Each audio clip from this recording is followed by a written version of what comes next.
when you look at how Trump operates and has won, you look at Orban in Hungary, you look at Erdogan in Turkey, you look at Modi in India, you look at the Communist Party in China getting ever more authoritarian, and all of them not really caring. I meant to say this when I was on the platform. It's a rather difficult argument to make because it's so completely against the times. There's something to be said for gatekeepers. It was done, there's a very good book called How Democracies Die, whose author, I can't remember, came out last year. I reviewed it. And they actually said there's a lot to be said for gatekeepers. And the point they made was about the Republican Party in America. Charles Lindbergh and Henry Ford both wanted to lead the Republican Party in the 30s.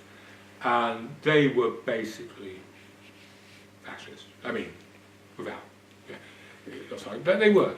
And they could easily have won the presidential election. They were hugely, hugely popular. Henry Ford, great car manufacturer. Lindbergh, the all-American hero.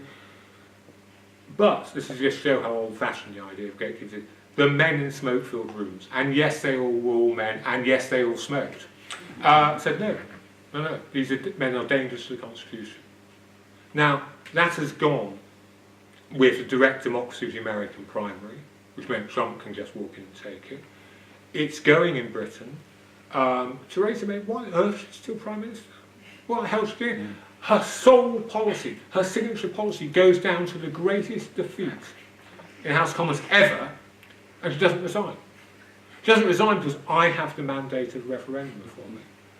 80% of Labour MPs say Jeremy Corbyn is unfit to be leader of the Labour Party. He shrugs. I've got support of Labour members behind me. There's a conflict, but the new source of legitimacy now is direct democracy, a referendum, a vote, rather than representative democracy, where the MPs are the gatekeepers. You'll see it's a bit in the Tory leadership election, which must surely be coming. The Tories at least say only the people who get the top 2 slots from the MPs. The MPs are active as gatekeepers. Can go through. If Boris Johnson isn't one of them, which is possible, because he's widely mistrusted and almost despised by his colleagues, because he's so lazy and just wholly unsuited to be have any job really.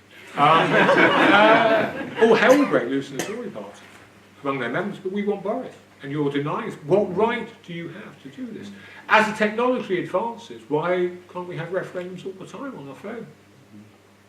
Why can't we even have a virtual vote? Someone scans your Facebook page, you fill in a few questionnaires, and it says there's actually even no need for you to vote. We will vote. We've got your political preferences sorted out. We can just automatically fill in your votes for you.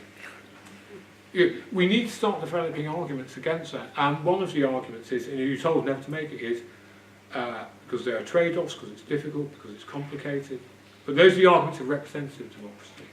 And representative democracy is not in a very good shape. The Republicans, even if they wanted to, and how far Trump is different from the Republican Party in America, I don't know, the Republicans like to pretend, oh, we're still respectful people, he's a vile demagogue, but I don't know. I don't think there's much difference between them and Trump, really, when you look at the record. But still, Republicans can't stop Trump.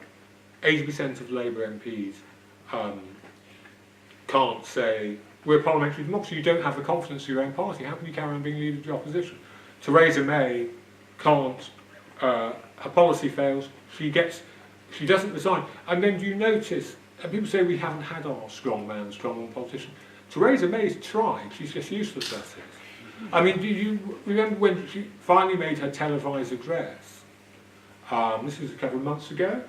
And she tried to turn appeal, it's the politicians who are frustrating the people. Back me against the politicians. She called an election, which, as I said, she's not a very good politician, but she called her election such a disastrous on the House of Lords are the saboteurs. But that's not so different from Trump or Orban. Not so very different. Perhaps we're lucky. Other countries have had their populist leaders actually been quite good rabble-rousing and demagoguery. We've had Theresa May, who's so bad no one even knows what she's doing. But you know, the opportunities are there.